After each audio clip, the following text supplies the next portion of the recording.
guys, let's just unpack. Ziningi indaba zika Babes Wodumo, guys. They've been going on. Yabona nje since zakhona uMampintsha. It's been a lot for her. She's gone through the most, actually.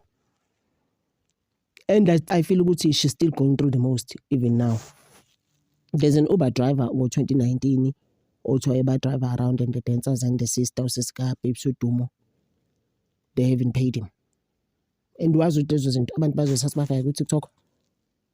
Na ku Twitter. Bamdance njengemob, and then it's like umntanabantu.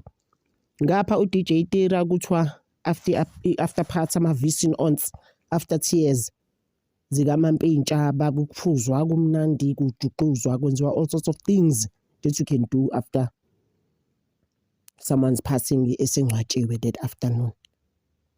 Hey kuthiwa yiningi imali owalapho. Oh DJ, some DJ is ufuna imali yakhe manje guys 2025.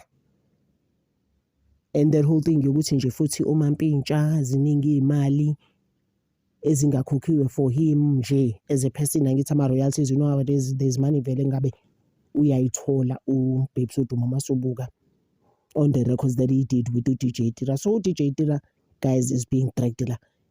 And for me uDJ Tira comes off manje ngathi use abantu to make money. You know those type of people. Yeah. Angazi guys what you think ukubona and how you see it, but mina sengifeel ukuthi ngathi uDJ Tira unfair.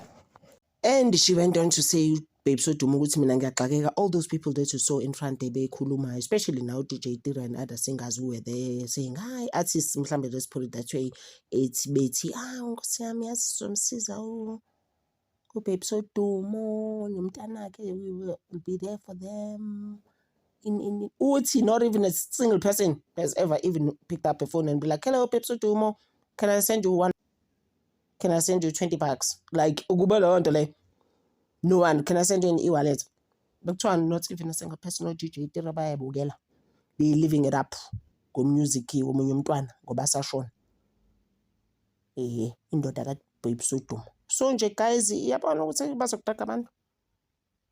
And uDJ Tira uhlezi nje inezikandala. Angizokhumbula le-CR sisters lo omunye wathi hayibo mina ngavuka nje umuntu eseseduze nami kodwa ngigqokile. I'm just like, what's going on? Remember I did this story. It's one of my first stories actually on this channel on News Galo. Wathi hayibo ngavuka nje mina ngingasagqokanga.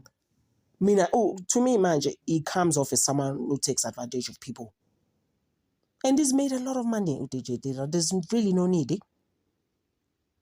It's not even like, mina for me, angamthumelela nje uBabes Wodumo 5,000 for example. It's not even much maybe, but it's something nje just for no reason for that matter. So why were they saying those things at the funeral? I success yona Babes Wodumo ngakhali kakhulu. Really? Who are they now?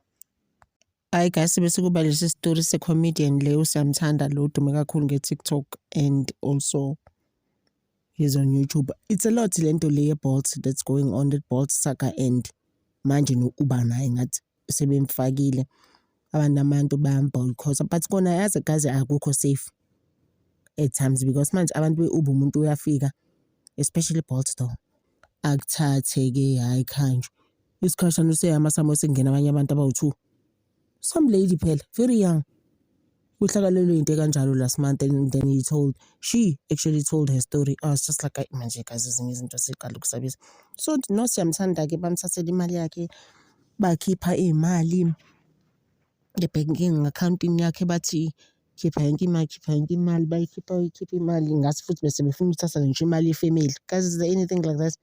Mabeqeda lapho bamdropa somewhere, but he's safe. I think that was a good thing. I was just like, as long as impilo yakhe right, kubona leyo nto leyo. So nje it's just a lot going on around the Uber thing.